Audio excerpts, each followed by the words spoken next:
সুজিতের বুকটা ঢিপ ঢিপ করছে। আজ প্রায় দীর্ঘ 1.5 বছর পর আবার অতসীর সাথে দেখা হবে। শেষ যেদিন দেখা হয়েছিল সেদিনটার কথা স্মৃতিতে আজও অমলিন। তুই তাহলে সত্যিই চাস এ সম্পর্ক ভেঙে যাক? রাগত গলায় বলেছিল অতসী। কি করব বল, তুই বড়লোক বাপ মায়ের মেয়ে, বিয়েও ঠিক হয়েছে বড়লোক ইঞ্জিনিয়ারের সাথে। তার সাথে পাল্লা দেওয়া তো আমার মতো বেকার ছেলের পক্ষে সম্ভব নয়। কেউ তো পাল্লা দিতে বলেনি, শুধু যা হোক কিছু একটা কাজ জোগাড় করতে বলেছি, যাতে বাপ মায়ের ঘর ছেড়ে বেরিয়ে এসে তোর হাত ধরে শুরুটা করতে পারি। জীবনটা সিনেমা নয় অতসী, বললেই অমন হুট করে কাজ পাওয়া যায় না।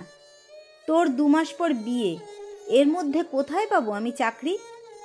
বেশ, বিয়ে করে মুম্বাই চলে যাব, আর কোনো দিন তোর সামনেও আসবো না। তাহলে খুশি হবি তো তুই? কোনো উত্তর দেয়নি সুজিত সেদিন। অতসীও চলে গেছিল, সব যোগাযোগ ছিন্ন করে দিয়েছিল। শুধু সুজিতের সাথে নয়, প্রতিটা বন্ধুর সাথে। বিয়েতেও কাউকে ডাকেনি। এই 1.5 বছরে প্রতিটা দিন ওকে মনে করেছে সুজিত। ওর বলা কথাগুলো, ওর হাসির শব্দ, ওর রাগ, অভিমান, আবদার সব মনের মাঝে ঘুরপাক খেয়েছে অবিরত। আর প্রতিবারই নিজেকে শাসন করেছে সুজিত। অতসী এখন পরস্ত্রী, এগুলো ভাবাও তো পাপ। আজ সকালে আচমকা একটা অচেনা নম্বর থেকে এসেছিল ফোনটা। ওপারে অতসীর গলা পেয়ে চমকে উঠেছিল সুজিত। ও একবার দেখা করতে চায়। কলকাতায় এসেছে কদিনের জন্য। সুজিতের কাছে ওর কিছু চিঠি আছে, ওগুলো ফেরত নিতে চায়। ওর কাছে যেগুলো আছে সেগুলোও ফেরত দিতে চায়। আজ বিকেলে সময় দিয়েছে, সেই পুরনো ক্যাফেটা যেখানে আগে দেখা করতো ওরা। মুখোমুখি সুজিত আর অতসী প্রায় 1.5 বছর পর। 5 মিনিট হয়ে গেল, তবুও কেউ কিছু বলে উঠতেই পারছে না। সব কথা যেন হারিয়ে গেছে। দে তাড়াতাড়ি, কি দিতে চাস? আমিও রেডি করেই এনেছি সব। সুজিতই মুখ খুলল প্রায় 7 মিনিট পর। এত হুড়োহুড়ি কিসের? খুব তাড়া আছে বুঝি? হ্যাঁ, তা আছে বলতে পারিস। কেন, গার্লফ্রেন্ডের সাথে দেখা করতে যাবি? না রে, টিউশন পড়াতে যাব। খুব মধ্যবিত্ত ঘরের ছেলে তো আমি, পেট চালানো ছাড়া আর কোনো তাগিদ নেই। শ্লেষাত্মক ভঙ্গিতে জবাব দিল সুজিত। আমি কেমন আছি একবারও জিজ্ঞাসা করবি না? দেখেই তো বোঝা যাচ্ছে বেশ আছিস। পরনে দামি পোশাক, হাতে দামি ব্যাগ, মুম্বাই লাইফ পুরো সর্টেড। বল।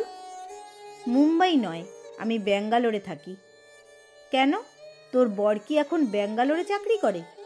আমি ব্যাঙ্গালোরে চাকরি করি, বর নয়। ইনফ্যাক্ট আমার কোনো বর নেই, কারণ আমি এখনো বিয়ে করিনি। মানে? যার পর নাই অবাক হয়েছে সুজিত। তুই বলেছিলি জীবনটা সিনেমা নয়, সেটা হয়তো ঠিক।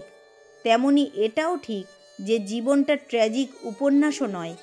আমরা চাইলে অনেকটা বদল ঘটাতে পারি। তোর সাথে ব্রেকআপের পর আমার বান্ধবী স্নেহার সাথে কথা বললাম। ও ব্যাঙ্গালোরে থাকে। বাবার বাড়ি ছেড়ে ব্যাঙ্গালোর চলে গেলাম। কারোর আপত্তি শুনিনি। স্নেহার পিজিতেই উঠলাম প্রথমে। তারপর মাসখানেকের চেষ্টায় একটা চাকরি জুটিয়ে নিলাম। দেখতে দেখতে 1.5 বছর কেটে গেল। এখন মাইনে বেশ ভালোই।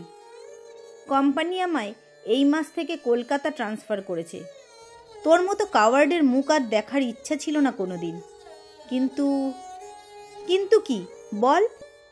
জানি না কেন আজও ভুলতে পারি না তোকে। মনে রেখেও বা কী লাভ? আমি তো আজও বেকার। বহু চাকরি করা ছেলেই তো বেকার প্রেমিকাকে বিয়ে করে। আমার উল্টোটা করতে আপত্তি নেই, তবে বিয়ের পর কিন্তু হাউস হাজব্যান্ড হয়ে গেলে মোটেই চলবে না।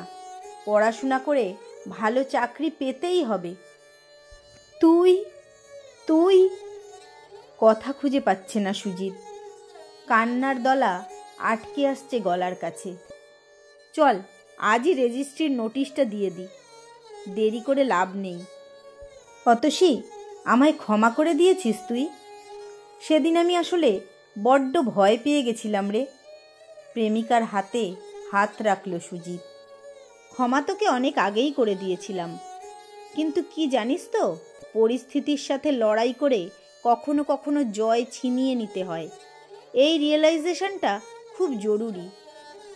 জয় ছিনিয়ে নিতে এবার আমি ঠিক পারবো। তুই সাথে আছিস যে। মাসখানেকের মধ্যে আমি একটা চাকরি ঠিক জোগাড় করে নেব, দেখিস। নেবই।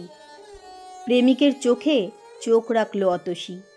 ও দু চোখে আজ আত্মবিশ্বাস ভরপুর। এটুকুই তো চেয়েছিল ও। অতসী নিশ্চিত এবার সুজিত ঠিক পারবে। ওদের দুজনের ভালোবাসা আর বিশ্বাসেই ভরে উঠবে আগামী দিনগুলো।